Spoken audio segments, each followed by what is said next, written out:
Nam mô Bổn Sư Thích Ca Mâu Ni Phật. Nam mô Bổn Sư Thích Ca Mâu Ni Phật. Nam mô Bổn Sư Thích Ca Mâu Ni Phật. Nam mô Bổn Sư Thích Ca Mâu Ni Phật. Nam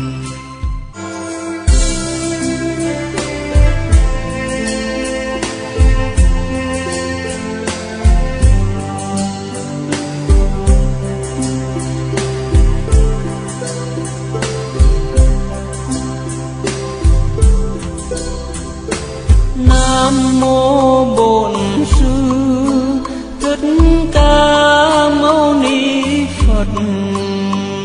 Nam mô Bổn Sư Thích Ca Mâu Ni Phật. Nam mô Bổn Sư Thích Ca Mâu Ni Phật. Nam mô Bổn Sư Thích Ca Mâu Ni Phật.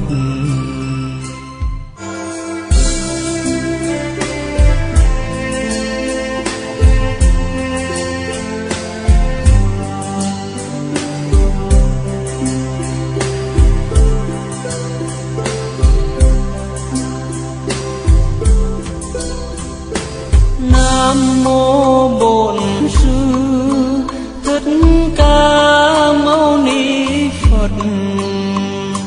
Nam mô Bổn Sư Thích Ca Mâu Ni Phật. Nam mô Bổn Sư Thích Ca Mâu Ni Phật. Nam mô Bổn Sư Thích Ca Mâu Ni Phật.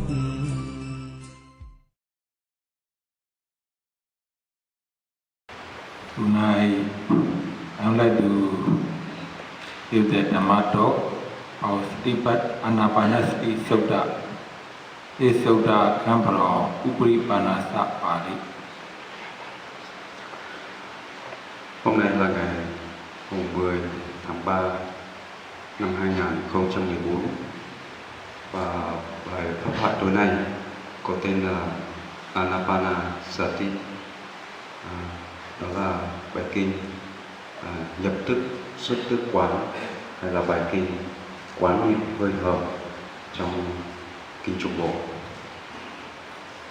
When the Buddha gave the Dhamma talk about this Anapanasati Sutta, he teach in many details. So this is actually very long sutta. But today I would like to bring most important to meditation, our yogis, related with our yogis meditation. So that's why I'm trying to talk about what is our yogis meditation related to the current practice meditation.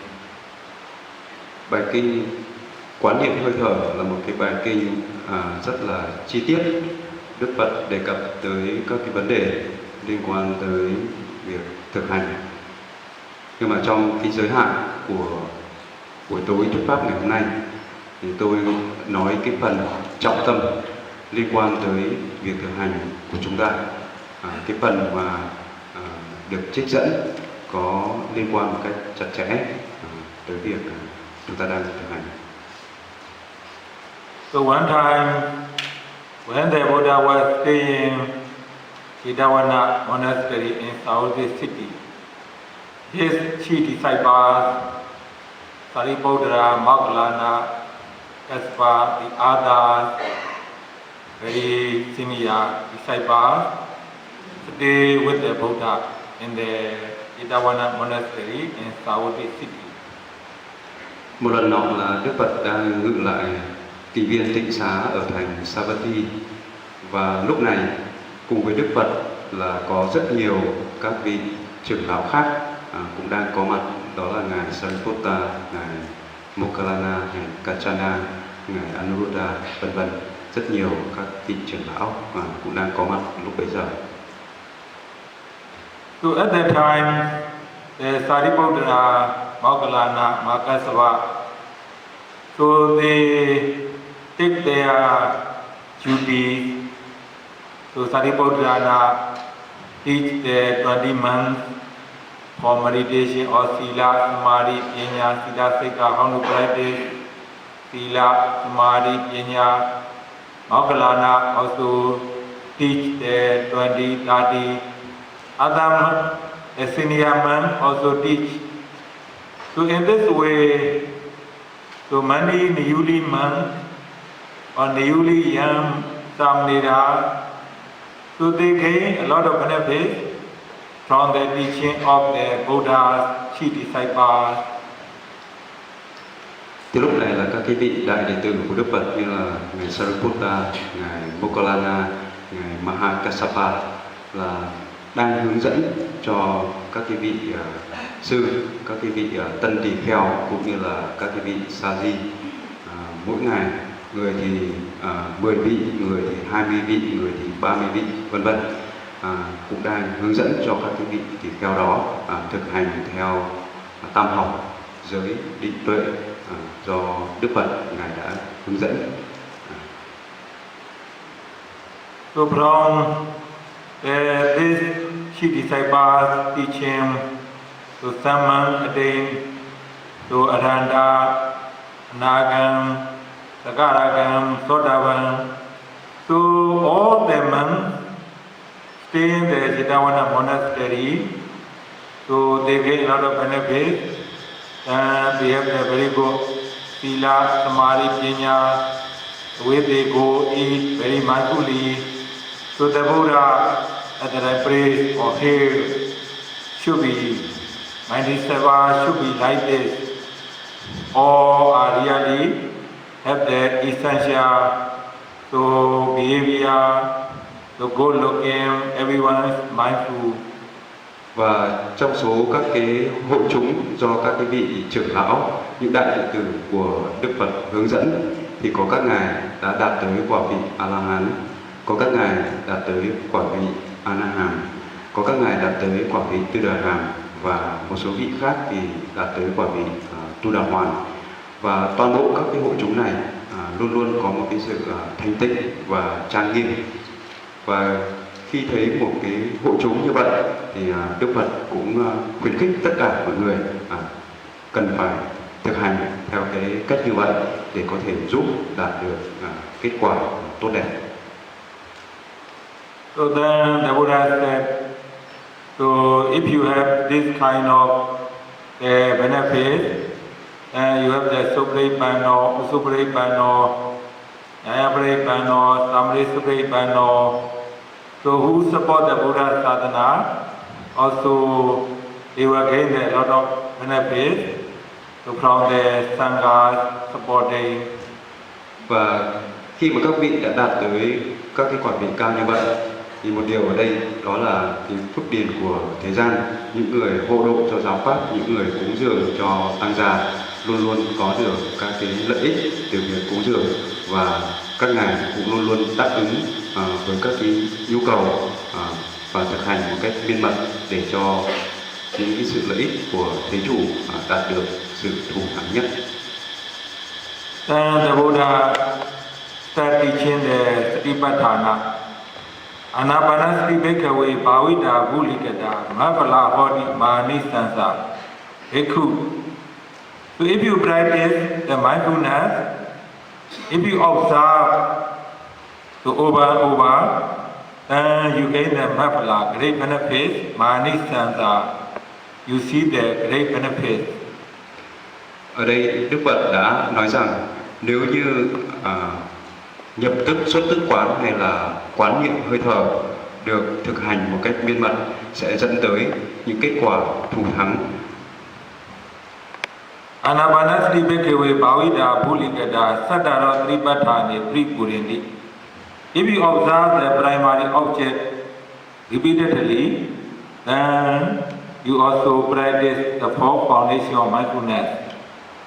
Nếu quán niệm hơi thở được thực hành một cách miên mật, sung mãn, làm cho sung mãn sẽ đưa tới kết quả đó là tứ niệm xứ được viên mãn, và điều đó cũng có nghĩa là chúng ta quan sát một cách cẩn thận, một cách miên mật và liên tục trên đối tượng chính của mình. Cũng chính nhờ vậy mà tứ niệm xứ được viên mãn. Saddhara Tripadana Bhavita Bhulikata Saddha Bhojane Tripurindi. So if you observe the four foundation of mindfulness over and over, then you also practice the seven Saddha of enlightenment, seven Bhojana. Nếu tứ niệm xứ được làm cho sung mãn, được thực hành một cách miên mật và cẩn thận, thì sẽ dẫn tới đó là 7 yếu tố giác ngộ được viên mãn, Sampojanya. Saddha Bhojana Bhavita Bhulikata Visa Vimukti Tripurindi.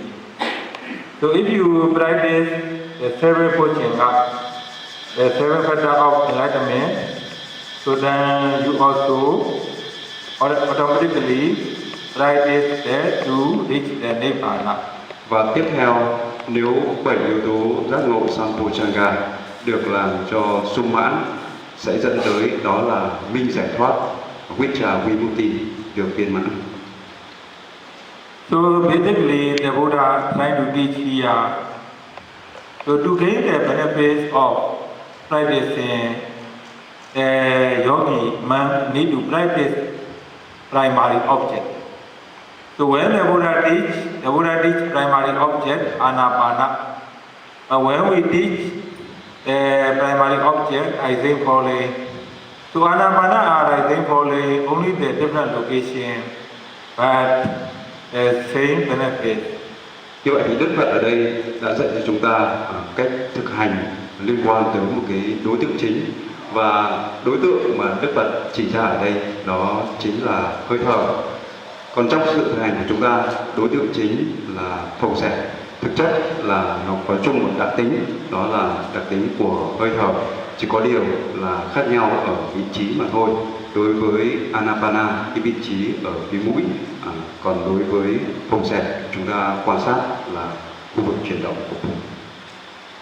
So here observing Bhavita Bhulikata. So a yogi have to observe over repeatedly, observing the rising, falling. So if you observe over repeatedly on the rising, falling, so your concentration mindfulness, so getting better and better, and you can stay on the primary object more and more. Ở đây là chúng ta phải quan sát lặp đi lặp lại, quan sát một cách miên mật trên đối tượng của mình. Cũng chính vì thế mà khi quan sát đối tượng chính là chúng ta phải liên tục hướng tâm và ghi nhận trên đối tượng, đó là các cái chuyển động phồng xẹp. So if you can observe the rising falling very well, very clear, so then you can observe so the other foundation, the Vedana, Sthita, Dhamma, so easily. Và dĩ nhiên khi mà chúng ta đã nhận ra được đối tượng chính một cách tốt đẹp, thì điều đó cũng có nghĩa là chúng ta sẽ dễ dàng nhận ra các cái đối tượng khác thuộc về tứ niệm xứ, thọ, tâm và pháp. Và khi chúng ta quan sát tốt trên cái đối tượng thân ở đây, đó là phồng xẹp. If you observe the rising falling very carefully, even the 1 hour practice, you can see many kind of movement in the abdomen. If you focus carefully, observe repeatedly, even the 1 hour practice observing the rising falling movement, you can see a lot of movement, a lot of experience. Mặc dù là có khi chúng ta chỉ cần quan sát cái đối tượng chính của mình một cách cẩn thận trong vòng 1 giờ đồng hồ, 1 tiếng đồng hồ khi ngồi, thì chúng ta cũng thấy được rất nhiều các cái chuyển động khác nhau, rất nhiều các cái loại phồng xẹp, nếu như chúng ta có khả năng quan sát một cách tốt và miên mật trên đối tượng. So that's why during the sitting meditation, so yogis need to observe the primary object carefully. So every moment you have to observe the rising, falling carefully. So like we instruct the others, wandering mind, their feeling, seeing, hearing, if they become obvious, you can observe and go back to their primary object. Chính vì vậy, trong từng khoảnh khắc, trong từng sát na, chúng ta phải liên tục duy trì sự quan sát trên đối tượng chính, đó là phòng xẹp. Và trong khi quan sát phòng xẹp, như chúng ta đã được hướng dẫn, nếu có các cái đối tượng khác nó trở nên nổi trội, chẳng hạn các cái suy nghĩ, cái nghe, cái nhìn, rồi các cái đối tượng khác, nếu nó trở nên rõ ràng và nổi trội thì chúng ta ghi nhận và sau đó lại nhẹ nhàng quay trở về đối tượng chính, phòng xẹp của mình. So means so you are observing the primary object carefully means you are practicing the fourth foundation of mindfulness. If you would like to understand how to practice the fourth foundation of mindfulness, then observing the primary object is very important every sitting. Và điều đó có nghĩa là nếu chúng ta quan sát tốt được phòng xẹp, cũng có nghĩa là chúng ta quan sát tốt đối với các cái đối tượng khác thuộc về tứ niệm xứ. Như vậy thì để thực hành được tứ niệm xứ thì chúng ta cần theo dõi một cách xích sao, cần theo dõi một cách liên mật trên cái đối tượng chính của mình, đó là chuyển động phòng xẹp. When you observe the rising, falling, so simply you just observe the abdomen of the rise and fall movement. So you just aware of the movement of the abdomen. So whatever the movement happens, sometimes up and down, go side by side, slowly move, so you feel tight. Sometimes the rising, falling, so heavy, or sometimes rising, falling very small. Actually, if you observe carefully, when you can do interview, so you have many things to report about rising, falling. Right now, our yogis already practice for 10 days. But when the yogi come in for interview, so they have nothing to report, right? About rising, falling. I don't know. So they don't know how to report or they don't observe the rising, falling. Vậy thì khi mà chúng ta quan sát một cách cẩn thận, một cách kỹ càng trên cái chuyển động phòng xẹp ở bụng, để chúng ta lưu ý đó là cái chuyển động phòng xẹp ở bụng, thì chúng ta sẽ thấy có rất nhiều các cái thông tin, rất nhiều các cái hiện tượng. Chúng ta có thể thấy rằng đó là các cái chuyển động mà nó nhanh hay nó chậm, nó dài hay nó ngắn, thế rồi nó chuyển động theo hướng thẳng hay là nó chuyển động theo hướng ra hai bên. Thế rồi chúng ta còn ghi nhận được các cái cảm giác căng căng, cảm giác cứng, cảm giác mềm. Như vậy thì nếu mà quan sát một cách kỹ càng, một cách cẩn thận thì chúng ta sẽ nhận ra được rất nhiều điều. Nhưng mà có một điều tôi cũng không hiểu là tại sao chúng ta đã thực hành được khoảng 10 ngày rồi. Thế nhưng mà một số các thiền sinh khi mà họ lên trình pháp thì họ lại không có thể nói lên được những cái điều tương tự như thế này. Thì cũng không rõ là do không biết cách trình pháp hay là do chúng ta không quan sát, không nhận thấy được cái chuyển động phòng xẹp này một cách cẩn thận. When I was practice first time Anidharama, so we have to interview every day. We have to go to interview every day. Even though we have to go to interview every day, so since I observe rising, falling as primary object repeatedly, so even they have to interview every day, so many things to report. When the time comes for my interview, so I start report about rising, falling, how the abdomen rise and fall. So mostly, so I report about rising, falling, then the others, itchiness or pain, wandering mind sometimes, when observed, I report, but mainly, so I report about rising, falling. So even the have to go to interview every day, since I observe rising falling carefully, repeatedly, I have many things to report. Lấy kinh nghiệm của tôi là một cái ví dụ. Khi mà tôi thực hành ở thiền viện Panitarama thì lúc này là chúng tôi phải trình pháp hàng ngày, tức là mỗi ngày mỗi trình. Và do cái việc thực hành của tôi nó rất là xít sao và rất là cẩn thận trên đối tượng chính là phong sạch. Đâm ra là mặc dù là ngày nào cũng trình pháp, nhưng mà tôi luôn luôn có các cái kinh nghiệm để trình lên cho các thiền sư. Và phần lớn những cái ưu tiên hàng đầu đó là phải nói về phong sạch, và tôi cũng có rất nhiều các cái kinh nghiệm để chia sẻ, để nói lên. Và sau khi đã nói lên các cái kinh nghiệm về phong sạch thì lúc này tôi có thể nói các cái kinh nghiệm khác liên quan tới cái đau, liên quan tới cái tê, liên quan tới các cái suy nghĩ, vọng tưởng, phóng tâm, vân vân, sau khi mà đã trình bày tốt về cái phần phong sạch. So if you can report about rising falling, then we can understand how much the wandering mind you have, how much the mindfulness you have, how much you can observe the daily mindfulness. So describing the rising falling is included many things. Means so we can understand. So hearing about rising falling, how much you make progress, how much you improve your concentration, mindfulness, so how much you aware of during eating, walking, daily activities. So means observing that rising falling is very important for you to gain the concentration, mindfulness. So report about rising falling is also very important for the teacher to make judgment for your meditation progress. Quan sát phong sạch ở đây nó là, và khi chúng ta trình pháp chúng ta nói càng chi tiết về phong sạch, nó là một cái tiêu chí rất quan trọng để giúp cho người thiền sư đánh giá được cái sự thực hành của từng thiền sinh và đánh giá được cái sự tiến bộ. Vì khi mà chúng ta quan sát tốt trên phong sạch thì chúng ta sẽ nhận thấy rất nhiều điều. Ở đây có nghĩa là quan sát phong sạch cũng bao hàm trong tất cả các cái khác.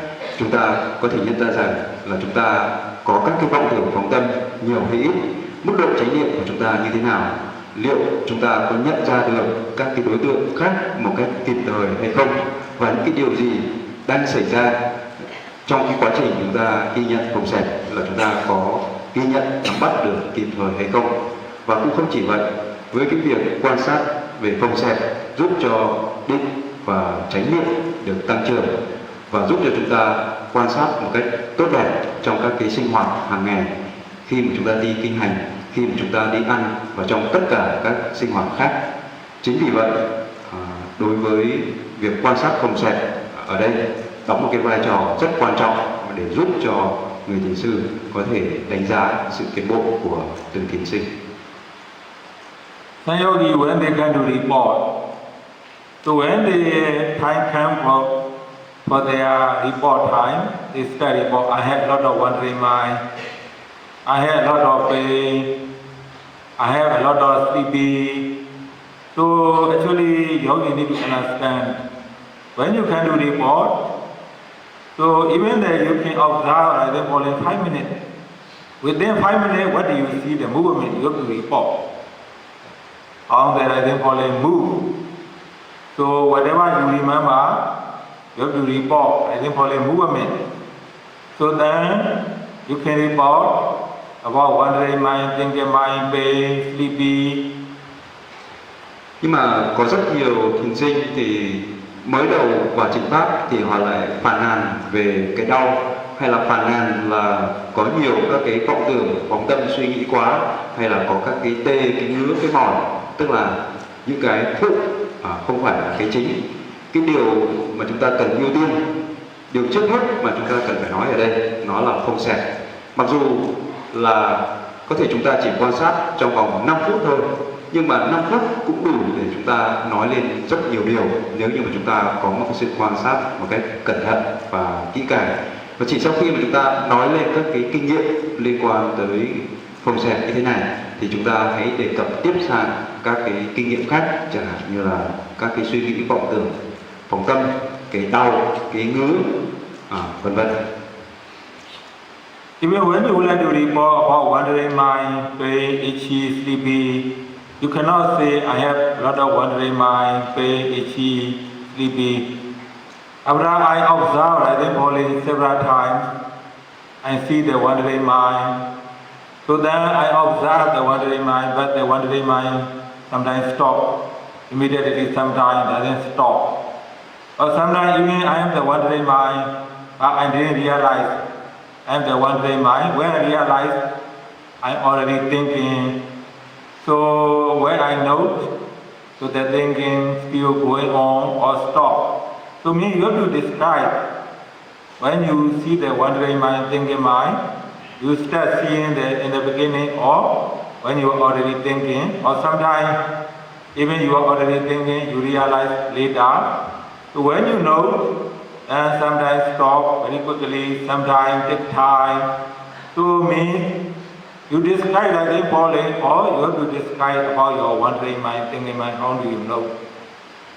Và rồi sau khi mà chúng ta đã trình bày về phong xẹp chẳng hạn, và chúng ta nói sang các cái kinh nghiệm khác, thì chúng ta cũng không có thể nói một cách chung chung. Ví dụ như là có quá nhiều các vọng tưởng phóng tâm, đau nhiều quá, lúc nào cũng đau khắp cả mình mẩy, thế rồi ngứa nọ ngứa kia, chúng ta cũng không có thể nói một cách chung chung như vậy. Ở đây chúng ta cần phải hiểu là ví dụ khi mà quan sát đối với các cái suy nghĩ, thì chúng ta đang quan sát trong phòng xẹp được bao lâu thì các cái suy nghĩ đó nó xen vào chẳng hạn. Vậy thì khi mà chúng ta thấy được cái suy nghĩ đó, chúng ta có nắm bắt được cái suy nghĩ đó không? Và khi chúng ta nhận ra cái suy nghĩ đó thì nó qua đi hay là nó vẫn tiếp diễn, và rồi chúng ta có quay trở về với phòng xẹp hay không? Thì ở đây chúng ta cần phải nhận ra rõ được những vấn đề như thế này. Rồi cái lúc mà chúng ta đang suy nghĩ như vậy thì chúng ta nhận ra được ở khúc nào, khi mà nó mới sinh khởi, hay là cái đoạn giữa, hay là sau khi mà nó qua rồi thì chúng ta mới nhận ra là mình đang suy nghĩ. Và khi mình nhận ra cái suy nghĩ đó thì có những lúc chúng ta bị nó cuốn theo, chúng ta có biết hay không? Vậy thì ở đây có rất nhiều các cái chi tiết liên quan để chúng ta có thể ghi nhận, nắm bắt, kể cả các cái đối tượng cũ khác liên quan tới cái việc mà quan sát phòng xẹp và nhận ra các cái đối tượng cũ này. So when you observe the rising falling for some time, for 20 minutes, 30 minutes, you start feel pain, itchy, uncomfortable, tight, heavy. So sometimes you can keep still observing the rising falling because this itchy, heavy, tight, pain, uncomfortable, not so obvious. But sometimes this feeling become very obvious, very tight, heavy, pain, itchy. So when you know this feeling, heaviness, increase, more heavy, more tight, more itchy, more pain, or sometimes when you know within you, and slowly decrease, slowly decrease, sometimes fade away, sometimes stay the same, so then you go to the rising falling. Means when you have that, Vedana, itchy, pain, heavy, tight, when you know they are increase or decrease or go away, stay the same, you have to describe. Và ở đây còn có các cái cảm họ, ví dụ như là cái đau, cái ngứa, cái nhức.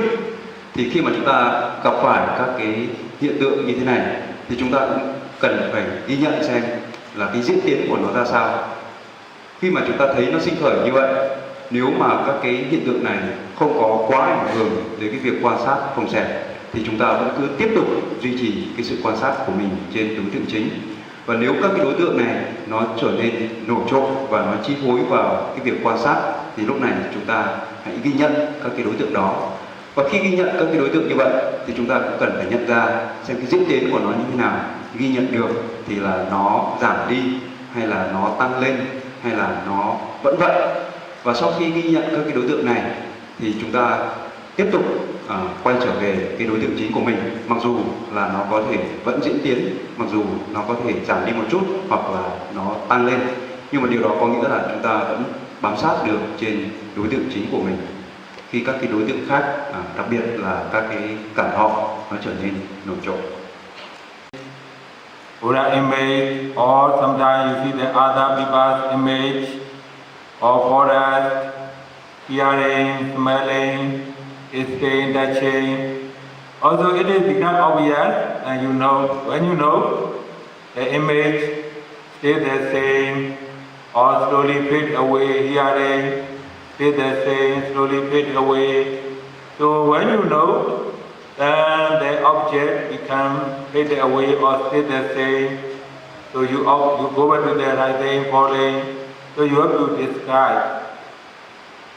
Và bên cạnh đó là chúng ta thấy còn có các cái hình ảnh, có thể là hình ảnh của Đức Phật, hình ảnh của rừng rậm, hay là hình ảnh này thì kia.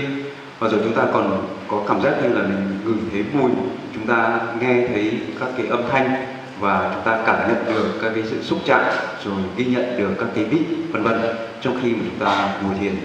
Thì lúc này nếu các cái đối tượng đó trở nên rõ ràng, nổi trội, chúng ta ghi nhận. Và khi ghi nhận như vậy thì chúng ta cũng cần phải thấy xem là cái diễn tiến của nó như thế nào, nó tăng lên, nó giảm đi, hay nó vẫn vậy. Và sau khi đã ghi nhận được như vậy thì chúng ta tiếp tục quay trở về ghi nhận trên phòng sẽ. So observing the rising, falling repeatedly, then you understand how to observe your mind. And you understand how to observe your sukha, dukkha, upekkha, vedana. And you observe that, you understand how to observe the Dhammanupassana, seeing, hearing. So that's why the Buddha saying here. So anapanasati bhikkhave bhavita bhulikata sadarati patthane puripurindi. Observing the primary object repeatedly, then you already automatically or understand or automatically improve the four foundation of mindfulness. Như vậy thì ở đây trong khi mà chúng ta quan sát các cái đối tượng chính của mình thì cũng có nghĩa là chúng ta nhận ra được các cái cảm thọ, nó có thể là thọ lạc, thọ khổ, hoặc là thọ trung tính. Và chúng ta cũng có thể nhận ra được các cái trạng thái tâm của mình, và chúng ta cũng nhận ra được cái nhìn, cái nghe, cái ngửi, cái nếm, cái xúc chạm, tất cả các cái đối tượng đó là thuộc về pháp. Và điều đó có nghĩa là quan sát tốt trên đối tượng chính phòng xẹp, cũng có nghĩa là chúng ta ghi nhận được các cái đối tượng thuộc về tứ niệm xứ. Chính vì vậy Đức Phật đã nhấn mạnh rằng nhờ có cái việc quan sát đi, quan sát lại, quan sát miên mật trên các cái đối tượng chính sẽ giúp cho chúng ta ghi nhận toàn bộ các cái đối tượng thuộc về tứ niệm xứ, thân thọ, tâm pháp. Sadarati patthana bhavita bhulikata sadapajane puripurenti. So if you observe that the four foundation of mindfulness repeatedly, then you already automatically develop the seven bojjhanga, seven factors of enlightenment. Và nếu chúng ta phát triển tứ niệm xứ, làm cho tứ niệm xứ trở nên sung mãn, thì điều đó có nghĩa là giúp cho chúng ta viên mãn được về các cái yếu tố giác ngộ. Ở đây là chúng ta có 7 yếu tố giác ngộ Sambochanga. Chính vì vậy làm cho tứ niệm xứ được sung mãn thì chúng ta sẽ viên mãn được 7 yếu tố giác ngộ. So when you observe the primary object repeatedly, then you can see the four foundation of mindfulness. So when you see the four foundation of mindfulness means you develop sati sambojjhanga. Your awareness, your sati is to improve. So that's why you can see that the four foundation of mindfulness. So then, so whatever object arises during sitting, walking, your sati is very much strong enough. You can observe everything easily. That's why observing the four foundation of mindfulness, you can develop sati sambojjhanga. Và cũng chính nhờ quan sát trên đối tượng chính ở đây, quan sát trên các cái chuyển động của bụng sẽ giúp cho chúng ta viên mãn được về tứ niệm xứ. Và khi mà chúng ta phát triển cái yếu tố của tứ niệm xứ thì trong đó là cái yếu tố chánh niệm là cái yếu tố hàng đầu.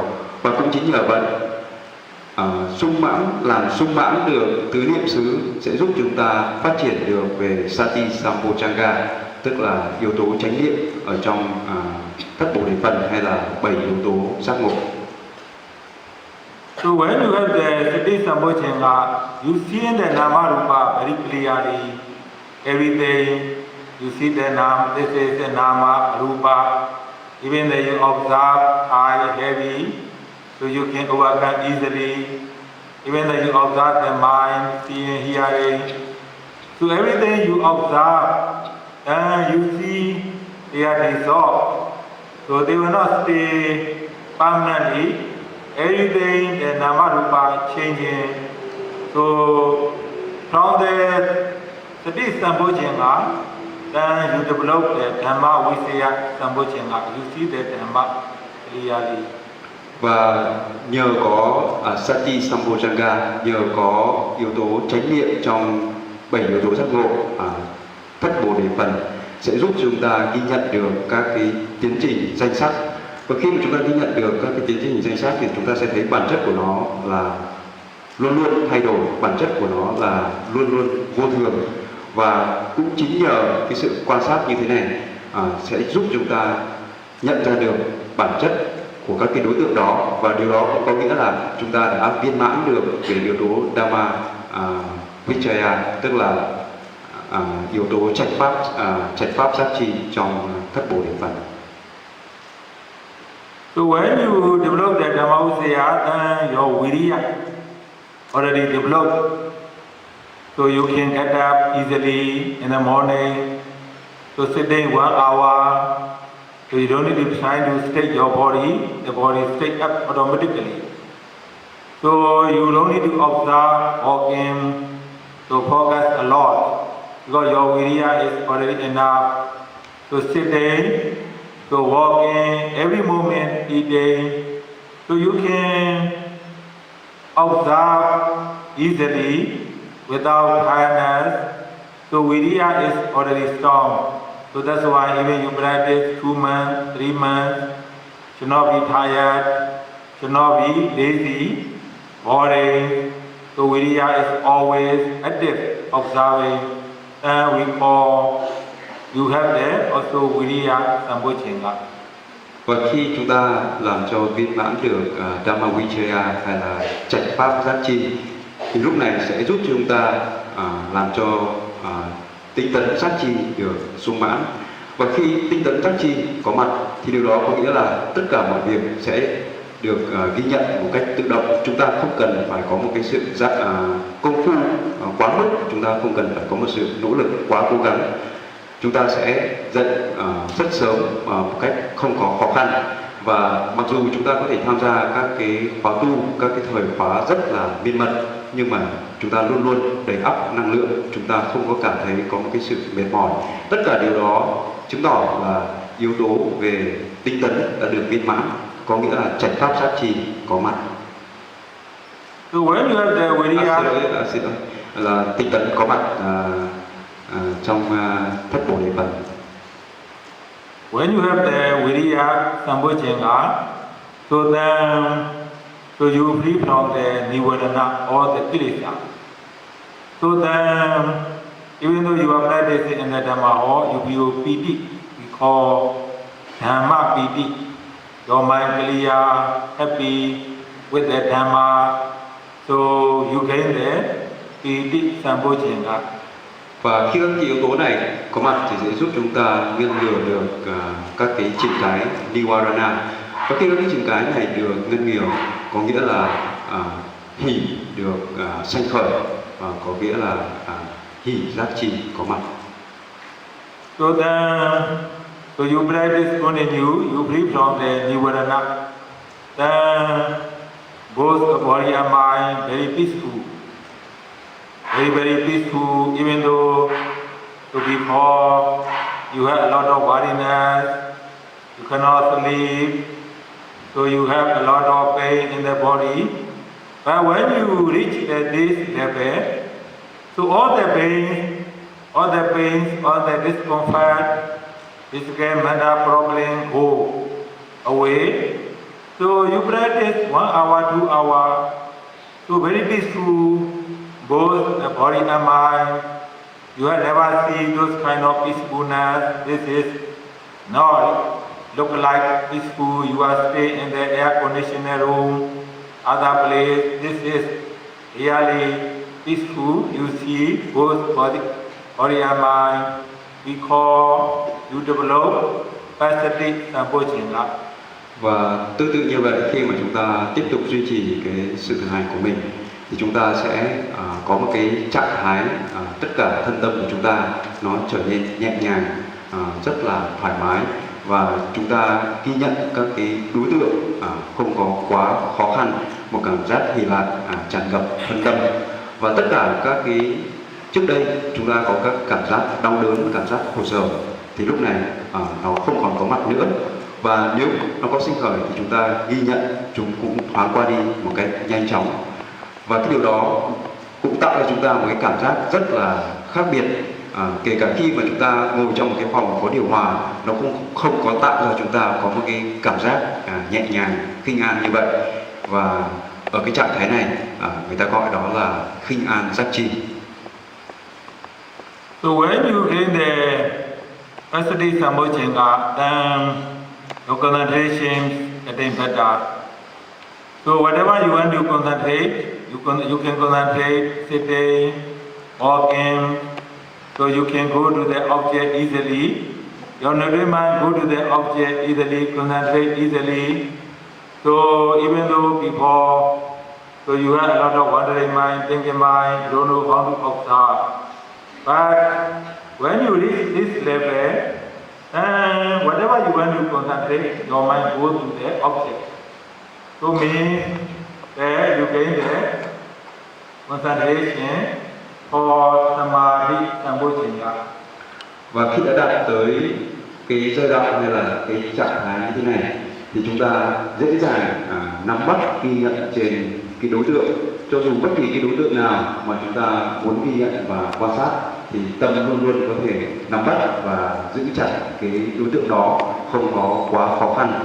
Và điều đó có nghĩa là chúng ta đã đạt được một cái sức định, và ở trong cái trường hợp ở đây đó là chúng ta đạt được định giác chi. So then when you observe continue, you gain the Ubekha as Sambochenga. Ubekha means here. So when you do not improve, then you have to aim to the object, rising, falling, object and noting mind. To go together, you have to aim rising and noting mind, falling and noting mind, lifting, move forward. Means sometimes you have many thinking mind. But when you reach this level, you don't need to look for the object. Your noting mind, so go to the object directly, means doesn't waste the time. Before that, you have to look for the object, or where it's rising, falling, or lifting, moving forward, placing. So Ubekha Sambochenga means you are balanced. So your object and noting mind go to the object directly. You don't need to look for aim or target. So this means every object you know more effective that we call Ubekha Sambochenga. Và nếu tiếp tục duy trì cái việc thực hành của mình thì chúng ta sẽ đạt tới một cái trạng thái của tâm xả. Và khi đạt được cái trạng thái của tâm xả thì chúng ta thấy thông thường đó là tâm và đối tượng. Khi mà có đối tượng thì là tâm sẽ nắm bắt. Và trong đa số các trường hợp là chúng ta hay có một cái sự tác ý hay là hướng tâm tới đối tượng. Nhưng khi đã đạt tới cái mức độ của xả, hay là trong trường hợp ở đây đó là xả giác chi, thì điều đó có nghĩa là tâm của chúng ta sẽ tự động nắm bắt các cái đối tượng này, và chúng ta cũng không có cần thiết là phải đi tìm các cái đối tượng. Việc quan sát của chúng ta sẽ đạt được một cái hiệu quả rất tốt, và điều đó có nghĩa là chúng ta đã đạt được xả giác chi. So this is what the Buddha teach. Observing the primary object repeatedly, then you can develop the four foundation of mindfulness: Kaya, Vedana, Citta, Dhamma. Then when you observe Kaya, Vedana, Siddha, Dhamma, you already developed the 7 Sambhochenga, Sati, Dhamma, Vidya, Vidya, Vidi, Pasati, Samadhi, Ubekha. Automatically you develop. Chính vì vậy, Đức Phật đã nói rằng nếu chúng ta quan sát tốt trên đối tượng chính của mình, chúng ta quan sát một cách miên mật và cẩn thận, điều đó có nghĩa là chúng ta làm cho sung mãn cái đối tượng này, thì sẽ giúp cho tứ niệm xứ của chúng ta được viên mãn. Và khi chúng ta làm cho tứ niệm xứ được viên mãn, chúng ta quan sát đi quan sát lại đối với các cái đối tượng thuộc về thân, thọ, tâm, pháp, thì lúc này sẽ giúp cho 7 yếu tố giác ngộ được viên mãn. Ở đây đó là niệm, đó là trạch pháp, đó là tinh tấn, đó là hỷ, đó là kinh an, đó là định và xả. When you observe the primary object repeatedly, then you can gain the benefits, understanding the 4 foundations of mindfulness, so developing the 7 petals of enlightenment, 7 Bhojjhanga. Also, when you can do report, so the teacher can understand easily.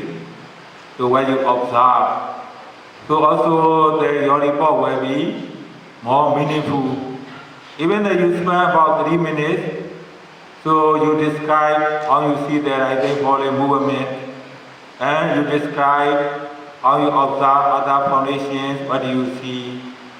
Như vậy thì nếu như mà chúng ta có thể quan sát tốt được trên đối tượng thì chúng ta đã đạt được rất nhiều các cái lợi ích.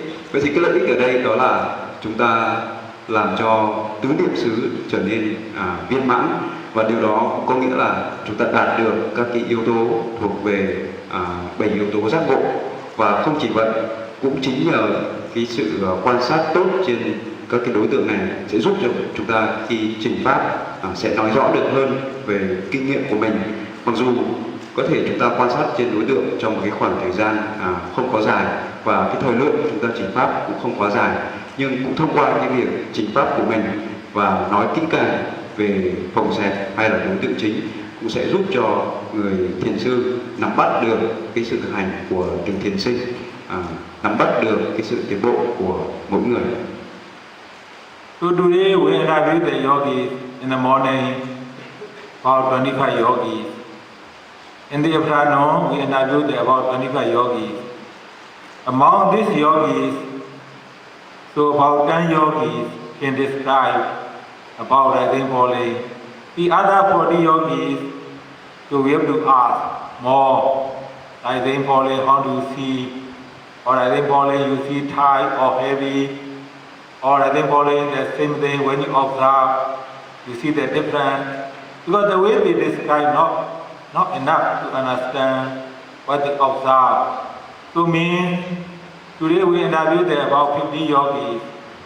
Only the 10 yogis can describe rising falling. The other yogis, they don't know how to describe. So I don't know, they don't know how to observe, or they don't know how to describe. But when they can do report, so they cannot report about rising falling.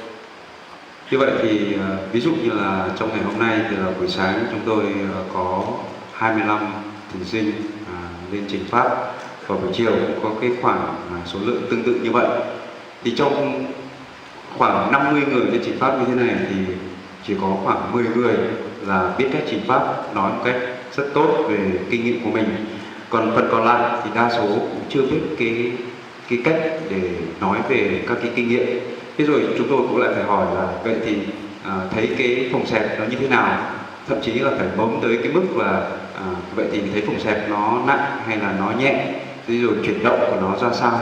Thì tất cả cái đó tôi cũng không biết là vậy, không biết là họ có biết cách quan sát hay không, hay là họ chưa biết cách là trình pháp. Thì chính vì vậy ở đây chúng ta cũng cần lưu ý để có thể có được các cái trình pháp tốt hơn trong các cái buổi trình pháp của mình. So according to the Sutta, Anapanasati Sutta, Buddha's teachings, observing the primary object carefully, repeatedly, you can understand, develop the fourth foundation of mindfulness.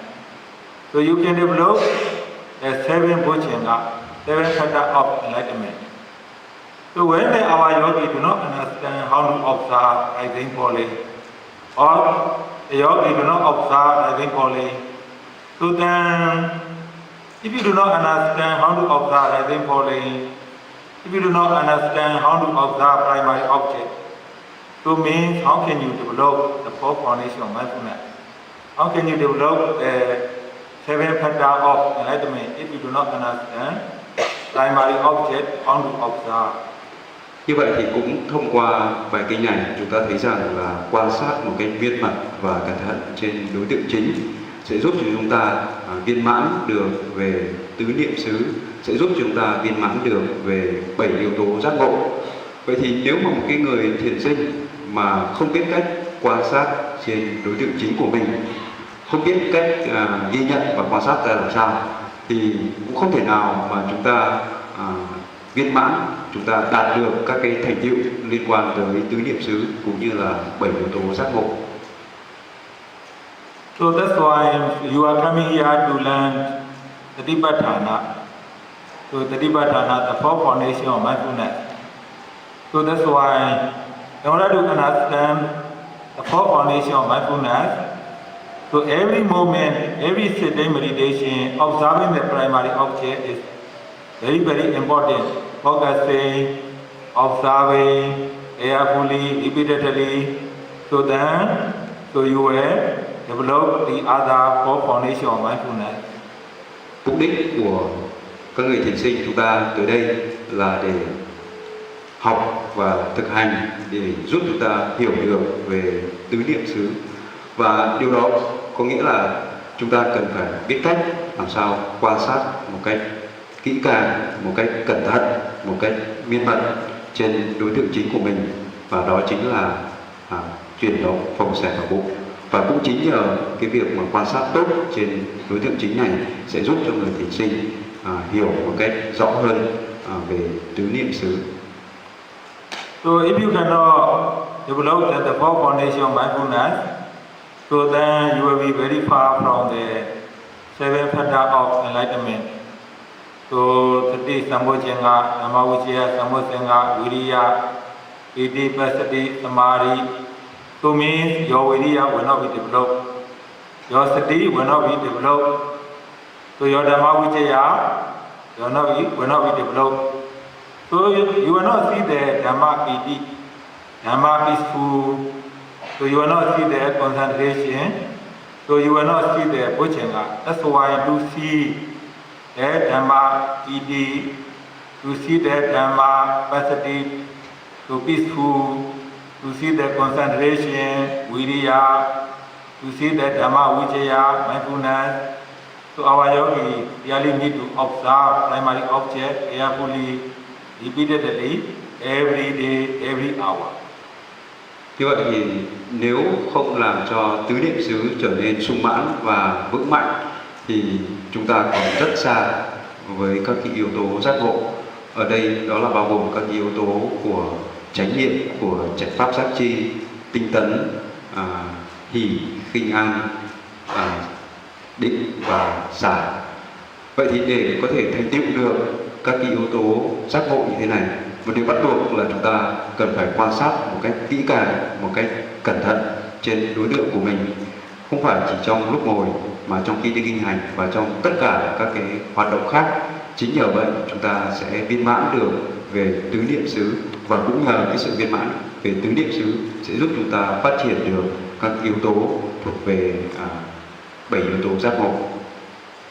So Saddha Bojjhanga, Bhavita, Bholikata, Vaisa Vimukti, Pripurinti.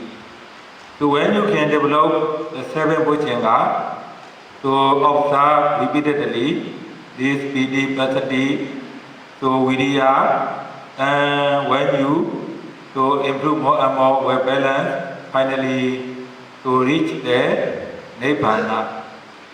Và khi mà chúng ta đã hội tụ và đạt được các yếu tố giác ngộ, đó là chánh niệm, là trạch pháp, là tinh tấn, là định, vân vân, thì sẽ dẫn tới một điều, đó là đạt tới minh giải thoát. So that's why so I wish our yogis can understand how important to observe primary object, to repeatedly, carefully, every day, every hour, so to gain the four foundation of mindfulness, so to gain the seven factor of enlightenment, to reach the Nibbana. So that's why so the Buddha taught this sutta is very clearly. So then you understand, so you have the 20 more days, so practice carefully, sitting, walking, gaining the benefits of practicing. That's all for tonight's Dhamma talk. Chính vì vậy, thông qua một cái bài kinh như thế này, nó gần như là một cái sự xác chứng của Đức Phật liên quan tới một cái tiến trình tu tập, và trong đó chúng ta thấy rằng đối tượng quan sát của chúng ta, đối tượng mà chúng ta cần có một sự ghi nhận một cách miên mật, nhờ đó sẽ giúp cho chúng ta viên mãn được về tứ niệm xứ, và tứ niệm xứ được tu tập, được làm cho sung mãn sẽ dẫn tới sự viên mãn về 7 yếu tố giác ngộ. Và bất kỳ khi nào mà 7 yếu tố giác ngộ được hội tụ có mặt, chúng được phát triển và làm cho sung mãn sẽ dẫn tới đó là vinh giải thoát. Điều đó có nghĩa là giúp chúng ta vượt qua luân hồi sinh tử. Vậy thì cũng thông qua bài kinh này cũng để giúp cho chúng ta hiểu được các cái tiến trình tu tập, cũng như là hiểu được rõ hơn về cái đối tượng mà mình đang thực hành, đang quan sát, và cũng xin chúc cho quý vị có được sự tinh tấn, chúc cho tất cả quý vị chúng ta luôn được an vui.